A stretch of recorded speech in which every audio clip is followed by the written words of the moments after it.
Doesn't it feel like sometimes like the world's having a blast? You hear about these different cities, they have different party times of the year, kids on college camps, looks like they're having so much fun. And sometimes you feel like, maybe I want a piece.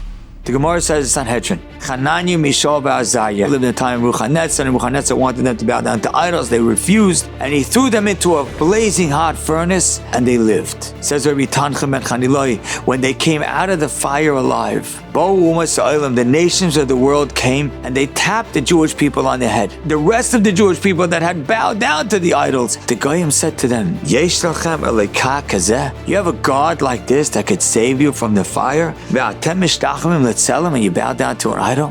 What are they saying? They mean to tell Jewish people a message that needs to resonate to this day.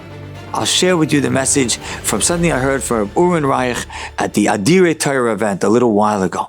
There's a famous mashal from the Chavetz Chaim. There was a man who his uncle all of a sudden became very, very wealthy. And this man was a man who lived simple life in a village. And his uncle told him, it's time for you to come and join me. And his uncle sent him a ticket to go on the train. First class ticket on the train. And he goes on the train and he sees the first class cabin and there's beautiful seats that go all the way back and they give you food and drinks. He's like, no, I'm not used to this, not for me. He goes to the second class cabin. The seats don't go all the way back, only partly back. Gives him some food. He said, nah, it's not for me. Finally, he goes to the back of the train where there's just benches. And he goes to one of the benches and he's just sitting on this hard bench. And finally, the person on the train says, okay, everyone, tickets out. And he hides under the bench because he doesn't have a ticket for the bench. And finally, the man, the conductor, whatever the man's name is, walks through the train, comes up to him and says, you're under the seat. Where's your ticket? He says, I'm so scared. I don't have a ticket. He says, you don't have a ticket? Then what do you have? He says, I have this. And the conductor looks at the ticket. He says, what? You have a ticket for first class. What are you doing sitting under a bench?